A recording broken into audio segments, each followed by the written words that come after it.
¿Y quién está con nosotros ahora?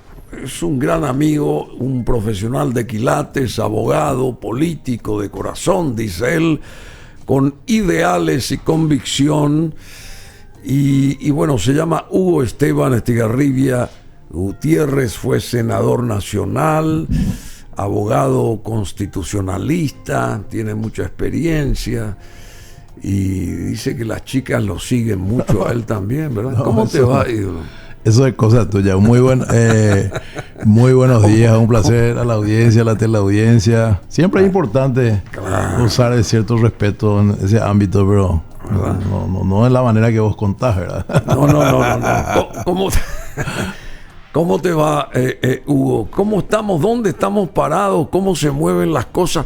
Yo te quiero mostrar una imagen a continuación. Quiero que mires esa pantalla, quiero que mires la pantalla y te voy a mostrar esta imagen y quiero que me des la percepción, lo que vos notes en a través de esto que comienza ahora. Atención. A ver. Ahí están los dos líderes de las dos potencias del mundo. De vuelta otra vez. El presidente de los Estados Unidos y el presidente o el líder de China. ¿Qué notás vos acá en esta imagen? A ver. Mucha cordialidad y respeto, ¿verdad? Que es natural en la diplomacia. Sí, en el manejo de las relaciones internacionales. Obviamente que son los líderes de las dos hoy grandes superpotencias mundiales, ¿verdad? Sí, pero si mirás de vuelta esta imagen, vas a notar algo. Biden es mayor que este otro señor. Y el que se aproxima, el que camina, el que da más pasos, es Biden. Es el presidente de los Estados Unidos, supuestamente la potencia más grande del mundo. Sí. El otro se queda en su sitio, esperando, como diciendo, y es un territorio neutral porque es Singapur eso. Indonesia. Yo creo que Biden llegaba, hay que mirar también el contexto. Biden llegaba a otro lado y el otro ya estaba ahí ya parado. sé lo que vos quieras, pero lo que se capta acá, a eso voy, porque en todo caso Xi Jinping debió de dar 1, 2 o 3 pasos, adelantarse también al arribo de su colega, ¿verdad? ¿O no es así? Sí, es una cuestión, la verdad que depende mucho de la posición en que esté uno u otro, es una cuestión de protocolo. Yo creo que no le di tanto significado a eso que vos decís, pero sí, es interesante. Resulta que es un momento difícil con el tema de la guerra de Rusia con Ucrania. Es un momento también muy especial de las relaciones porque hay que entender que en China el líder chino va a un tercer mandato, ¿verdad? Xi Jinping, va a un tercer mandato que es inédito. Con retiro del líder anterior, Hu Jintao, y todo eso con lo que pasó en la convención, etcétera. Y, ¿vos sabés detalles de esa convención? Y sí, estuve viendo cuando lo retiraron a Hu Jintao. Verdad que fue una cosa muy polémica porque él se resistió, le agarraron el brazo, de alguna manera. Y se acercó y le dijo algo a Xi Jinping. Le dijo algo y parece que hubo una pequeña purga relativamente diplomática en el seno del entorno del Partido Comunista Chino para que Jinping siga, ¿verdad? Tuvo que desplazar, naturalmente en este tipo de liderazgos que se van afianzando hay que desplazar antiguos compañeros de lucha, que son los que normalmente pues el que te serrucha o te saca al cargo es el compañero, no va a ser el adversario te enfrenta y democracia te gana o pierde, pero en una dictadura, en un régimen autoritario, no. Y entonces yo creo que Jinping ahora fortaleció su poder en China y a nivel mundial también es un momento complicado. Tenemos muchos problemas del cambio climático, ¿verdad? Ahora hay nuevas ideas como este tema de la reducción de metano, por ejemplo, podría afectar mucho a Paraguay, que ha crecido mucho su hato ganadero en la carne. O sea, hay nuevas exigencias medioambientales que son muy rigurosas para países productores y exportadores de materias primas. Bueno, Como justamente. el nuestro, ¿verdad? Entonces, estos son temas, hay que acordarse que estos dos países son los países más industrializados del mundo, aparte de ser las grandes potencias, y tienen mucha influencia, forman parte del Consejo de Seguridad de Naciones Unidas, tienen poder de veto. Naciones Unidas, la Organización de Naciones Unidas es una organización que tiene un reducido número de países que conforman el Consejo de Seguridad que tienen poder de veto. Con uno que vete no se pueden tomar decisiones, cosa que no sucede en otros organismos internacionales como la OEA, por ejemplo, que se guía por su Asamblea General, ¿verdad? La Organización de Estados Americanos. Entonces, ¿qué sucede? Son países que inciden en los bancos internacionales, ¿verdad? En los organismos financieros de asesoramiento, que de alguna manera... O sea, manejan el mundo. Claro, manejan el mundo. Aparte, Bueno. la reserva atómica que tienen por sí las moscas, como se dice. Si quieres la paz, prepárate para la guerra. Una vieja frase, ¿verdad? Si quieres la paz, prepárate para la guerra. Sí, que les llama también la paz armada. Bueno, entonces, después tenemos el tema de Ucrania. Pero antes de eso, con relación a China y a los intereses de Paraguay, de nuestra carne, se manifestó no hace mucho, hace unos días atrás, el presidente de la ARP, Pedro Galli Romañac, el querido Peli, que dijo que necesita Paraguay el gran mercado chino para exportar sus productos cárnicos. Eso dijo él.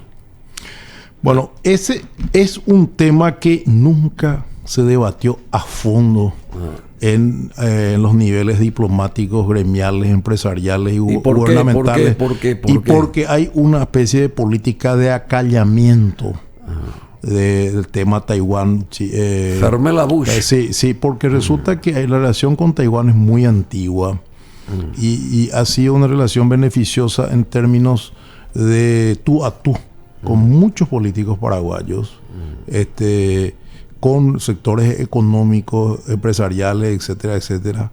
Y viene de la Guerra Fría, ¿verdad? Es recordar que Paraguay mantiene esas relaciones con Taiwán y los demás países en su mayoría tienen relaciones con China, continental que le llamamos nosotros, que tiene gobierno en Pekín. Sin embargo, nosotros reconocemos como gobierno al de Taiwán. Sí, ¿verdad? Sí. Entonces, y Paraguay Taiwán es una pequeña isla que albergó a Chiang Kai-shek cuando perdió la guerra con Mao Zedong, se fue y se refugió ahí en esa pequeña isla que había también tenido dominio japonés mucho tiempo antes, ¿verdad? Y desde ahí fue fortaleciendo esa pequeña isla y hoy si bien forma parte de la China, tiene un gobierno independiente a la China y hay sectores independentistas que quieren la independencia de China. Entonces aplicó una política de tener reconocimiento de una cantidad de países. En principio Estados Unidos reconoció a Taiwán, al gobierno de Taiwán de Chiang Kai-shek como el gobierno, pero después hubo un cambio y pasó a reconocer el gobierno de China y todo el mundo también, y China forma parte de Naciones Unidas y no Taiwán. El único país de Sudamérica que reconoce a Taiwán hoy es Paraguay. Creo que hay algunos países de Centroamérica, dos o tres y nada más, y Paraguay es que tiene la representación diplomática más importante en Taiwán. Creo que el Vaticano también reconocía en una época a Taiwán, no sé cómo está ahora. Y es por una cantidad de pequeñas repúblicas africanas y otras. Entonces, nosotros sí, claro que hemos tenido beneficios en relación con Taiwán, pero han sido estos beneficios tan importantes como para sacrificar una relación con un gran mercado como es China, en un país exportador de materias primas como el nuestro, que necesita nuevas líneas de financiación, que necesita abrirse al mundo, que necesita incluso hacer un péndulo, ¿verdad? Y hay que entender que hoy Paraguay es muy importante para Estados Unidos porque reconoce a Taiwán. Y Taiwán, si bien no es reconocida por Estados Unidos, tiene oficina comercial. Y hace poco tuvo la señora Pelosi, la representante de una visita polémica que fue flanqueada por cazas norteamericanos allá, ¿verdad?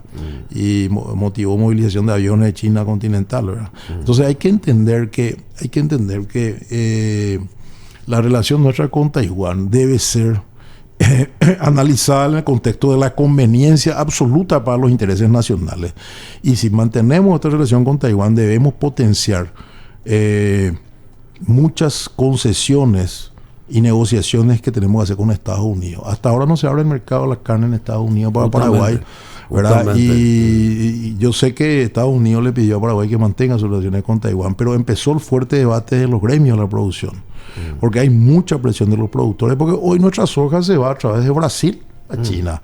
Es el único país del Mercosur que no tiene relaciones con China, y eso dificulta China continental. Dificulta una firma de acuerdo bilateral entre China y el Mercosur, por ejemplo. Paraguay es el único país. De hecho, Uruguay ya quiso salir y firmar por su lado con China.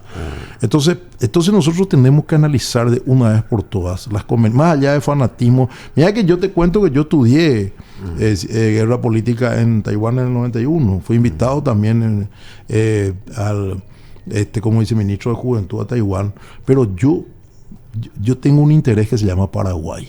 ¿Qué significa eso? Que si va a ser conveniente para Paraguay mantener relaciones con Taiwán, seguir manteniéndolas, las mantengamos, sin fanatismo, sin eso derecha, izquierda. Ahora vi que salió, por ejemplo, este muchacho del IRPE, José Ocampo, a refutarle a Pedro Galli, a decir unas cuantas cosas, ¿verdad? Hay posiciones muy fanatizadas con respecto al tema Taiwán. Taiwán, Paraguay, China, Paraguay. Y, por ejemplo, la izquierda se embandera con China, ¿verdad? La derecha y ultraderecha se embandera con Taiwán, y no es así como tenemos que tratar este tema. Bueno, es un tema de intereses nacionales. El Uruguay justamente es el país de América Latina con la mayor influencia del régimen chino sobre su política exterior. ¿Sabías vos? El Uruguay, de acuerdo a un informe realizado por la ONG taiwanesa Double Think Lab, a nivel global, solo Camboya supera a la nación sudamericana en el ranking de injerencia china sobre las relaciones diplomáticas de terceros países. Y en el marco de la disputa geopolítica con Estados Unidos, el régimen de Xi Jinping ya no oculta su intención de profundizar su radio de influencia en América Latina. Y bueno, porque entró también China muy fuerte en Argentina, entre paréntesis, ¿verdad? Resulta que nosotros tenemos mucho que aprender, mal que nos pese. Un país pequeño, un país pequeño, con menor cantidad de habitantes, pero con mucha presencia internacional como Uruguay. Es triste decirlo, pero hay que decirlo. Acá no hay élites.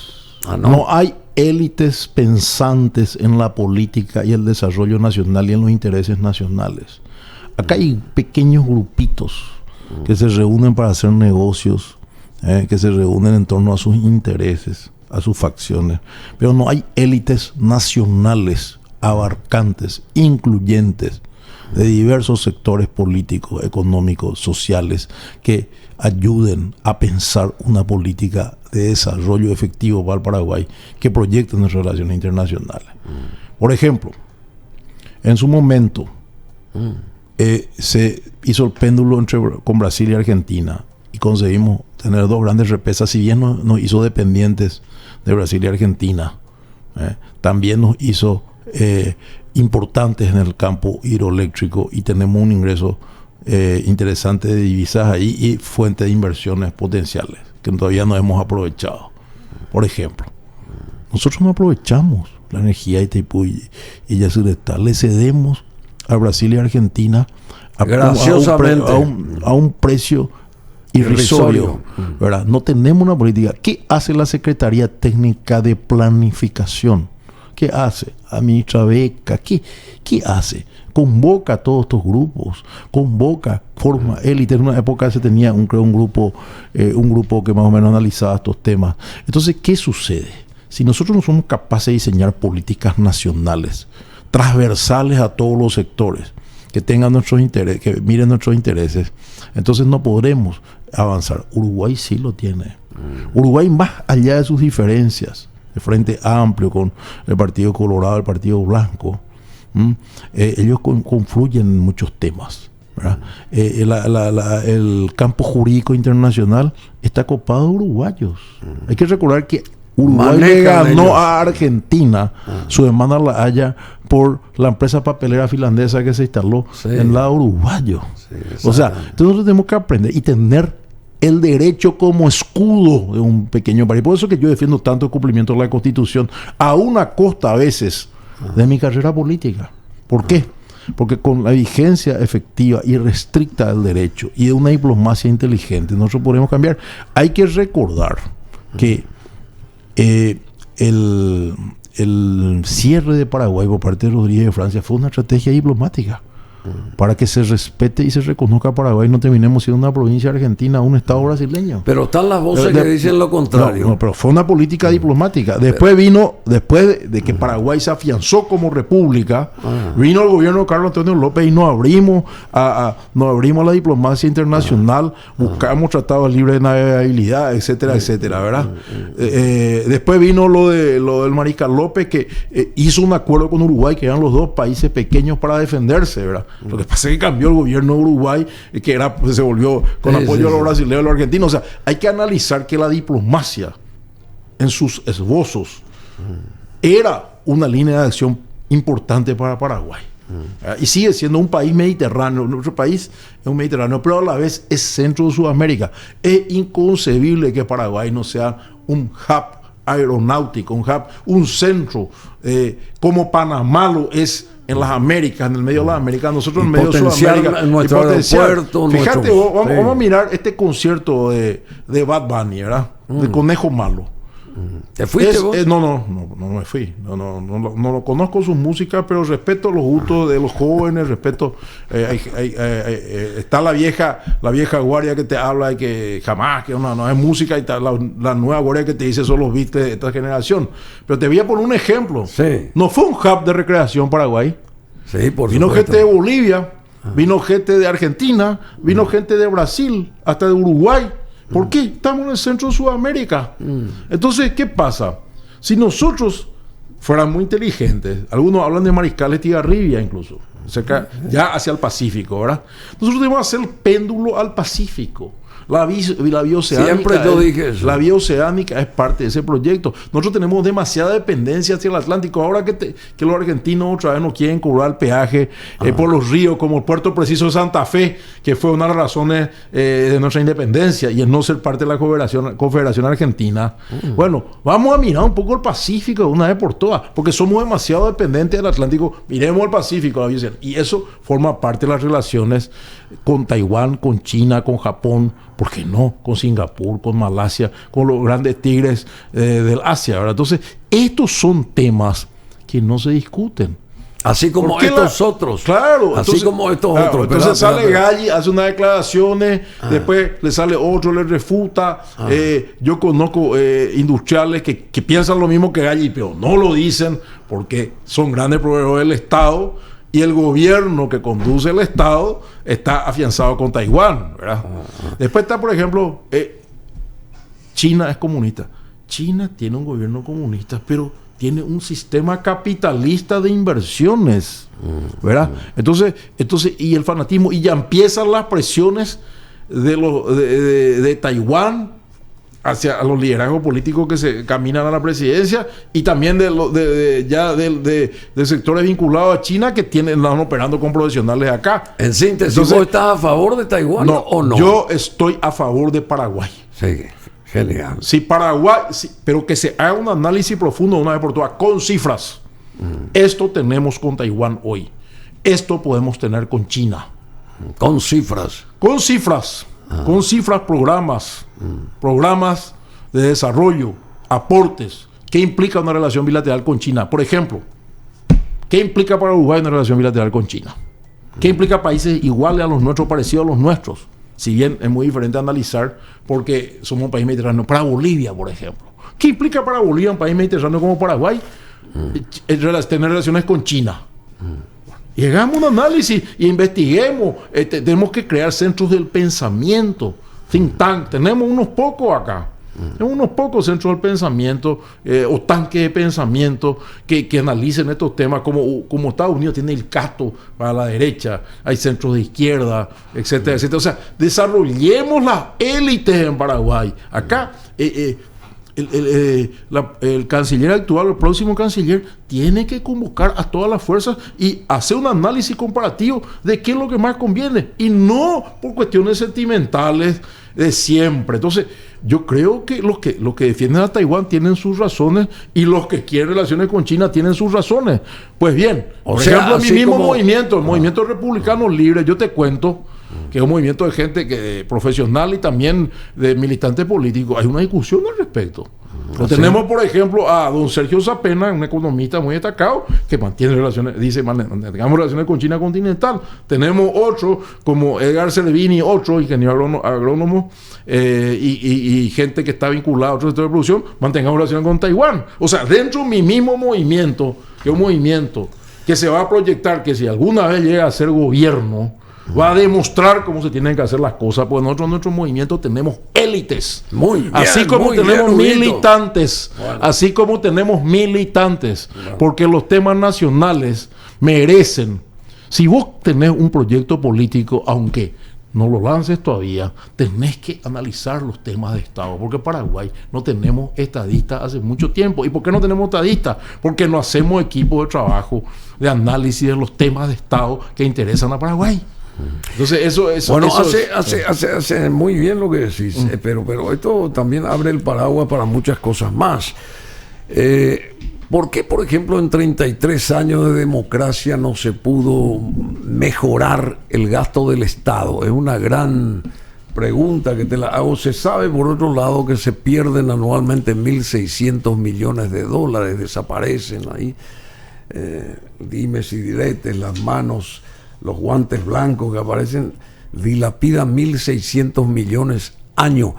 Con ese dinero tantas cosas se podrían hacer en el plano educativo, de salud, de esto, de lo otro, no hace falta. ¿Por qué hasta ahora no se pudo mejorar ese gasto del Estado? En 33 años, desde el 89 a esta parte. Por la miopía y la falta de patriotismo de los políticos. Y por la angurria y la corrupción de los políticos que chorrea hacia abajo al sector privado, y hay mucha complicidad de gente del sector privado que está en algunos gremios que tienen empresas proveedoras del Estado y que viven del Estado. O sea, de la misma vaca cae la leche para todos. Entonces no se prioriza. Por ejemplo, ¿por qué no priorizamos educación si la Constitución misma estableció porcentaje mínimo de educación? No se invierte en educación porque un pueblo pobre mantiene el esquema, el status quo. Esto se llama la tiranía del status quo. Y es simpático Paraguay, porque cuando vos hablas de esto, te quieren decir que sos zurdo. ¿Verdad? Sí. ¿Verdad? Y es ridículo, porque a mí no me interesa un Estado comunista autoritario donde no se respete la propiedad privada, por ejemplo. Pero yo creo que el tema de la educación, la salud, la falta de infraestructura, la falta de inversión, la impunidad en la justicia, la corrupción en el sector político son temas que trasvasan la ideología. No hay ideología acá en estos temas. Puede haber un manejo ideológico si un gobierno asume y privatiza todo, como Carlos Menem en Argentina, que vendió hasta la joya a la bisabuela, ¿verdad? O estatiza todo, como Maduro en Venezuela. Puede haber un manejo ideológico, pero no, en estos temas que yo te estoy diciendo no hay manejo ideológico. Entonces, ¿qué pasa? ¿Qué tiene nuestro presupuesto? Prioriza los gastos rígidos. ¿Qué gastos rígidos? Funcionarios públicos. Claro. ¿Cuántos cargos se crearon ya otra vez para el año que viene? 1.500 cargos, según estuve leyendo en el estudio del anteproyecto de ley de presupuestos. 1.500 nuevos cargos. Hay retiro voluntario en Hacienda, se le paga casi 2 millones de dólares. Hacienda dice que hay que tener austeridad. Eso que se retiran voluntariamente, se vuelven a llenar esos cargos. No es que achicás el elefante en el Estado. El Estado es un elefante cada vez más gordo que ya no se puede mover. Tenemos gastos rígidos, no tenemos gastos en el presupuesto en educación, en salud. ¿Qué pasa? En infraestructura vivimos los créditos.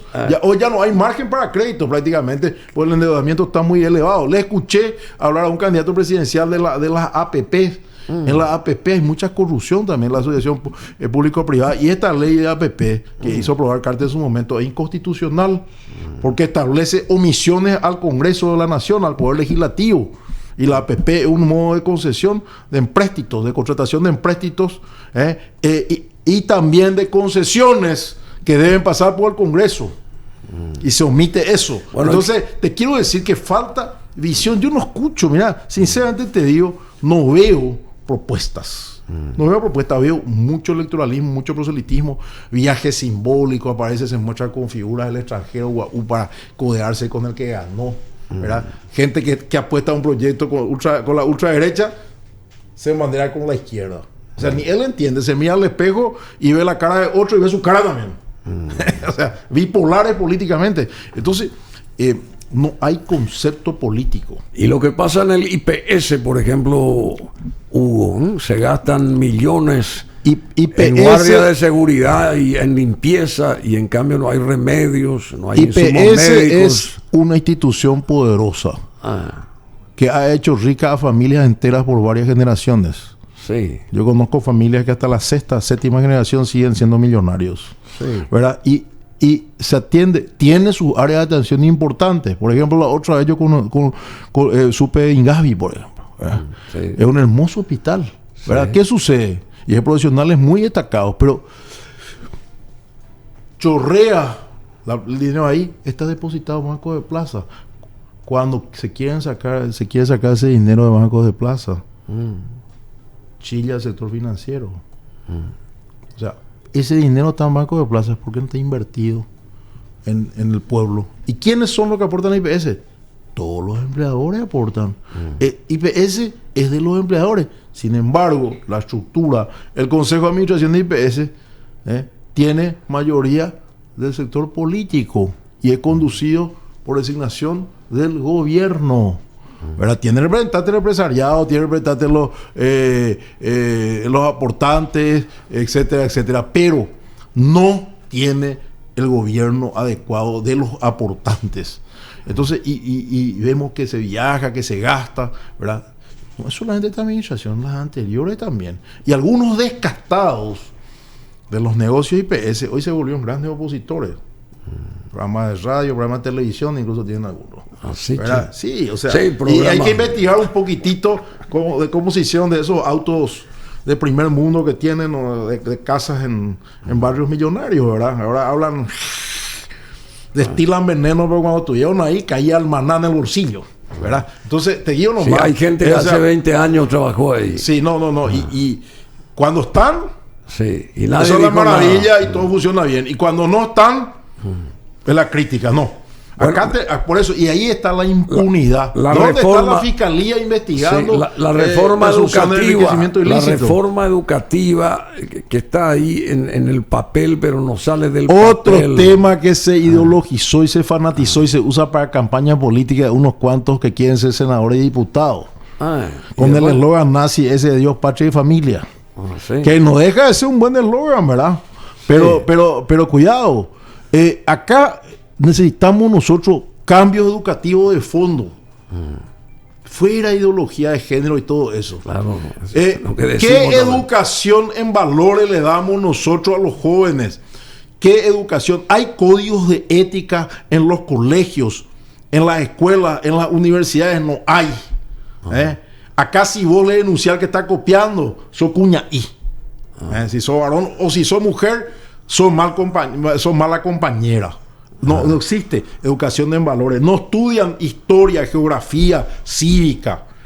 Estaba viendo la otra vez que en el interior hay escuelas en las cuales nos enseña física, por ejemplo.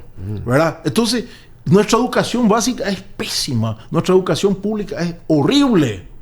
¿Verdad? El que tiene un poco de recursos ya le quiere mandar a su hijo a un colegio subsidiado o privado. ¿Verdad? O religioso de alguna índole, ¿verdad? ¿Por qué? Y porque la educación pública es pésima. Ese tema se discute con respecto a la reforma educativa. No. Están los antiproyectos y están los proproyectos. ¿Se discutió a fondo esto? No. ¿Cuáles son los resultados de la reforma educativa tan mentada que se hizo en el gobierno de Nicanor y Blanca Ovelar? ¿Cuáles son los resultados?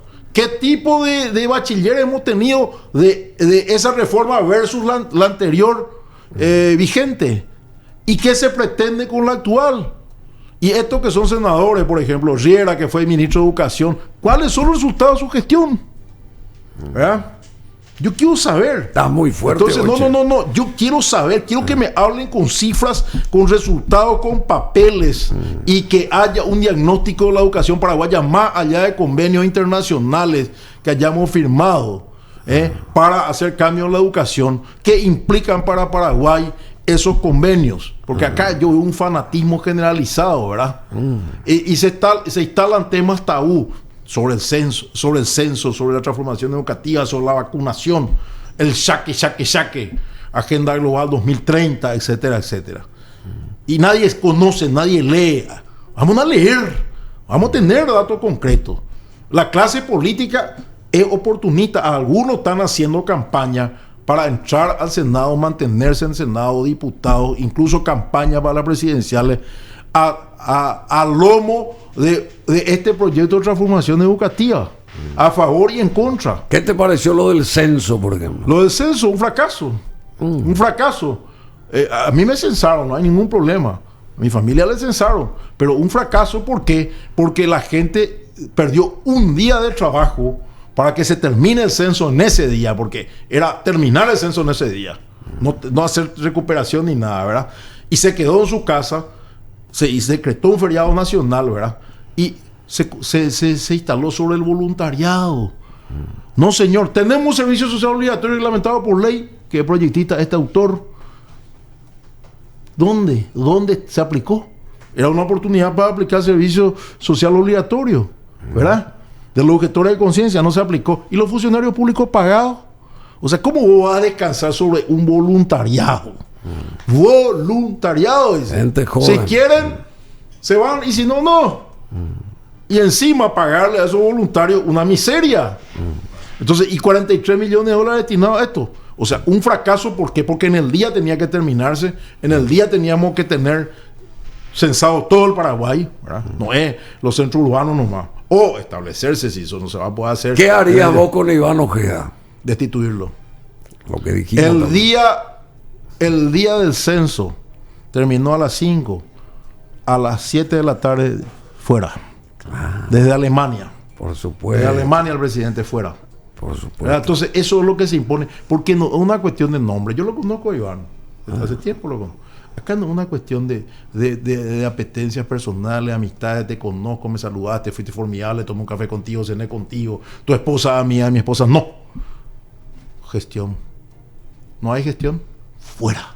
Justicia. Se convirtió en una injusticia la justicia. Coincido con mi colega Juan Carlos Mendonca. A ver, ¿qué dice? Él dice que hay que declarar vacante la Corte Suprema de Justicia en un proceso de reforma constitucional, ¿verdad? Y cambiar a todos los ministros de la Corte. Yo te voy a decir lo que hay que hacer.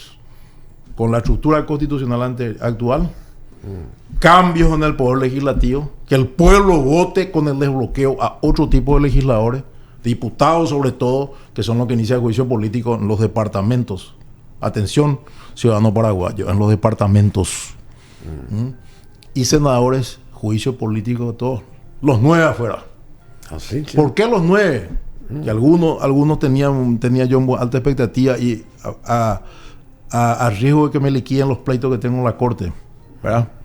Te voy a decir por qué los 9. Porque se clavaron inamovibles hasta los 75 años.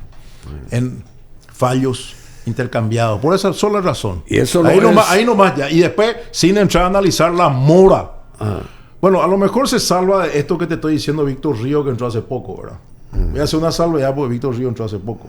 Sí. Entró después de esto, ¿verdad? Entonces, hay que hacer también salvedades. Pero 8. Con la salvedad que hay varios que son amigos, ¿verdad? Los aprecio, son mis colegas, son profesores. Pero yo no hago un juicio de valor de personas, sino de gestión. La impunidad hoy campea en el Poder Judicial. Un nuevo sistema para dilatar los casos. Cuando el expediente se está moviendo en la Cámara, se llama a consulta al expediente del ministro de la Corte. El caso de Efraín Alegre, por ejemplo, que tenía el 18 de octubre. Se llamó. Se pidió el expediente. La Corte se congela y años después prescribe la causa. ¿Cuántos casos están por prescribir? figuras conocidas, vinculadas a la política, a la administración pública. Pero él es tu amigo, ¿no? Es tu amigo acá, y Efraín. Efraín es una persona con la cual yo hice negociaciones políticas, lo conozco.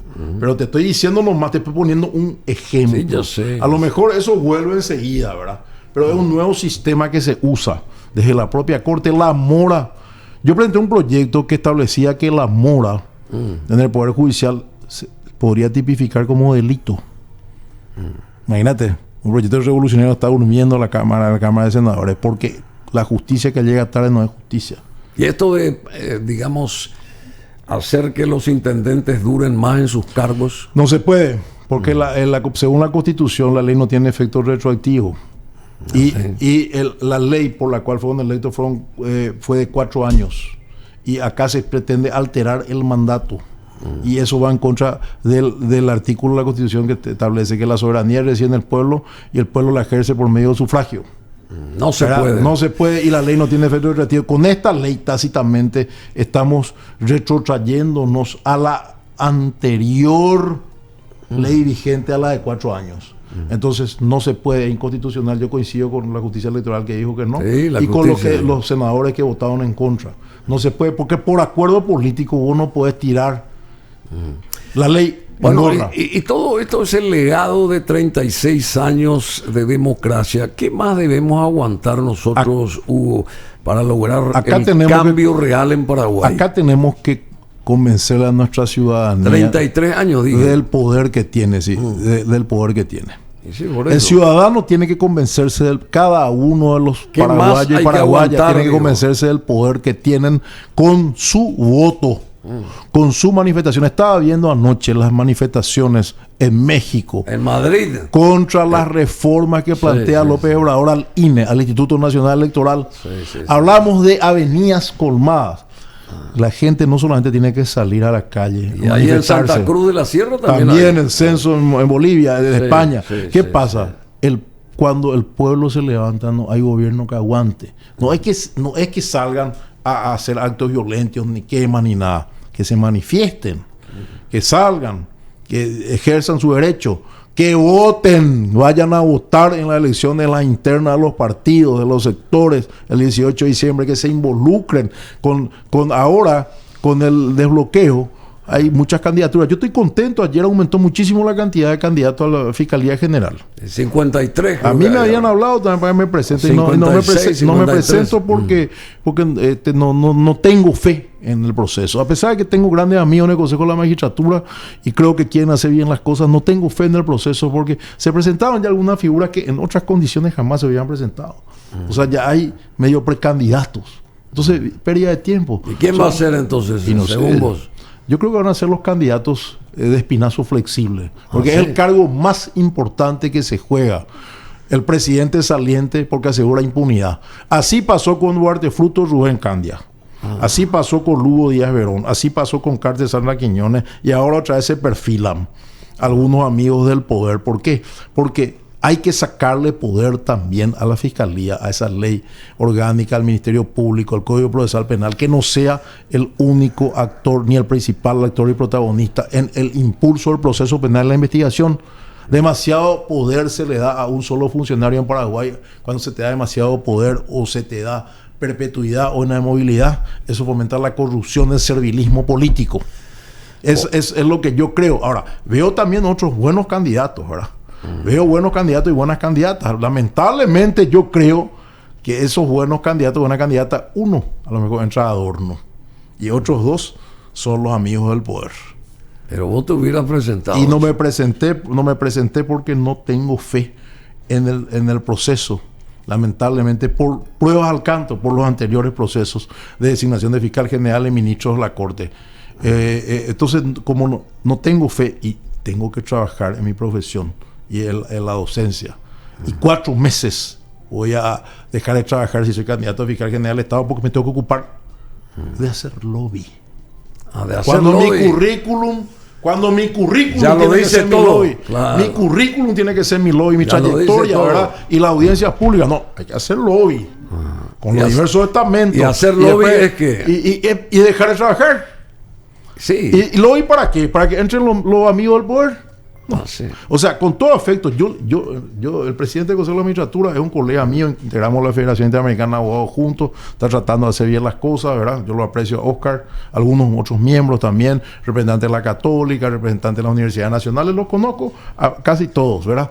Pero lamentablemente después el embudo funciona y el embudo hace que pasen los amigos del poder o las amigas del poder, ¿no? ¿Verdad? El embudito final. Entonces, ¿cómo explicar que Sandra Quiñones, siendo candidata número 60 de los ternados, fiscal general del Estado u otros casos? Entonces, ¿para qué voy a dejar 4 meses que me necesitan mis clientes? Mis hijos necesitan comer, educarse, vivir bien. Tengo que pagar mis cuentas. Si al final voy a hacer un adorno. O sea, voy a hacer un florero si llego a entrar en la terna y probablemente no entre en la terna. Entonces, no tiene sentido. Para perder el tiempo. Y bueno, la eternidad. La eternidad nos espera cuando ya el Señor nos llame, ¿verdad? Bueno, hay que ir a abrir un Pero le deseo éxito. Descorchar un vino rico nomás ahí. Yo le deseo éxito a los que se presentaron. Hay buenos y buenas candidatas. Podrían haber otros buenísimos candidatos que no se presentaron porque piensan probablemente lo mismo que yo. O sienten lo mismo que yo, que creo que son la mayoría. Estamos hablando de 63,000 abogados.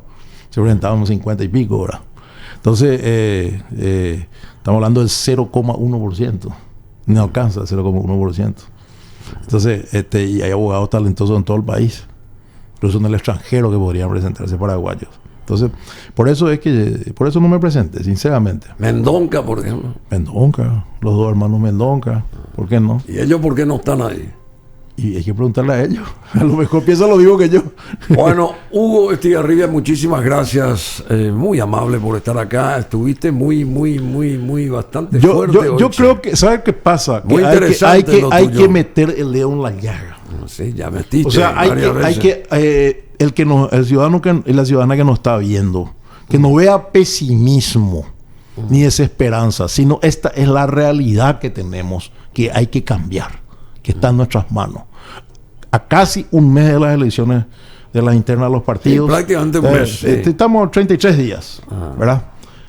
No, es momento... No, estamos a un mes. No, el 18 de diciembre. Sí, 33 días. Sí, 33 días. Es momento de sacudir el tablero, o a sacudirse, como dice el libro del doctor Benjamín Fernández Bogado, y vamos a cambiar el Paraguay con nuestra participación, ¿verdad? No para que fantoches que se disfrazan de cambio lleguen, sino para que llegue mejor gente, ¿verdad? Entonces, eso... Pero está en la primera pulseada, como se dice, el primer tiempo. Después va a venir el round final en abril del 2023, ¿verdad? Pero el primer sedazo. Entonces, yo creo que es un momento en el cual hay que hablar claro, transparente. Algunos me critican, hay gente que deja de apreciarme, hay otros que me juegan en contra de los expedientes, en las facultades, etcétera, etcétera. Otros no te saludan, hablan mal de vos, pero a mí no me interesa el Paraguay. Me interesa el destino de mis hijos, de mis nietos. Nadie va a hablar mal de vos. ¿Qué van a hablar? Si van a hablar mal, que hablen mal porque digamos la verdad. Bueno, porque planteemos cosas que son importantes para el Paraguay. Hugo Estigarribia Gutiérrez, thank you very much. Muchas gracias. Thank you very much.